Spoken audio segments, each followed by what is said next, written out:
اما بعد فاعوذ باللہ من الشیطان الرجیم بسم اللہ الرحمن الرحیم رب اشرح لی صدری ویسر لی امری واحلل عقدۃ من لسانی یفقہوا قولی۔ حضرات، اللہ کے نام سے ہم شروع کرتے ہیں سوالات کے جوابات کا سلسلہ۔ تو کون صاحب ہیں جو پہلے نمبر پر آ رہے ہیں؟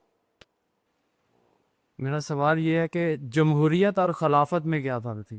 دیکھیے، جمہوریت ایک تو ہے عام محاورے کے طور پر کسی لفظ کا استعمال، وہ تو یہ ہے کہ امور مملکت جو ہیں مل جل کر باہمی مشورے سے طے کیے جائیں، کوئی ایک شخص نہ ہو اس کی آمریت نہ ہو، کوئی ایک شخص بادشاہ کی حیثیت سے نہ بیٹھا ہو، بلکہ لوگ مشورے کے ساتھ معاملات چلائیں۔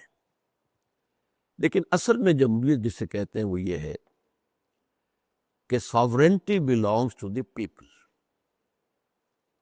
قانون سازی کا اختیار مطلق جو ہے وہ لوگوں کو حاصل ہے، وہ اپنے نمائندوں کے ذریعے سے جو چاہے قانون بنا لے، اگرچہ وہ باہمی مشاورت سے تو ہوا، لیکن یہ کفر ہے، شرک ہے۔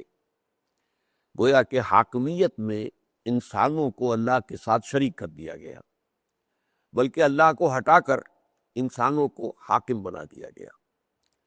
یہ ایک شخص بھی ہو سکتا ہے، کوئی فرعون، کوئی نمرود، اس کے بارے میں تو آتا ہے کہ خدائی کا دعویٰ کیا انہوں نے۔ خدائی کا دعویٰ کا مطلب یہ تو نہیں تھا کہ وہ یہ کہتے ہوں کہ میں نے زمین بنائی، میں نے آسمان بنایا۔ ایسا احمق تو آج تک دنیا میں کوئی پیدا ہوا ہی نہیں۔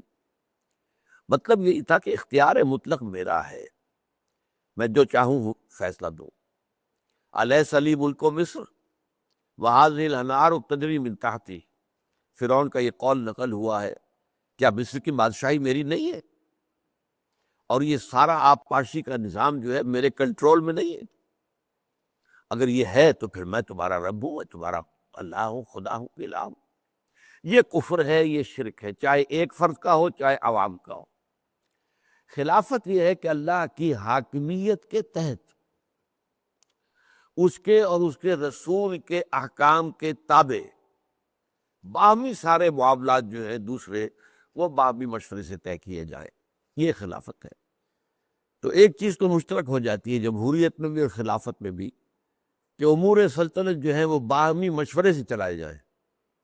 لیکن جو بنیادی فرق واقع ہوتا ہے کہ جمہوریت جو آج کی جمہوریت ہے اس کا اصل میں اصول ہے جو پاپولر ساورنٹی ہے، عوام کی حاکمیت، اور خلافت میں حاکمیت اللہ کی ہے۔ یہ زمین و آسمان کا فرق ہے، جس کی وجہ سے جو موجودہ جمہوریت ہے وہ شرک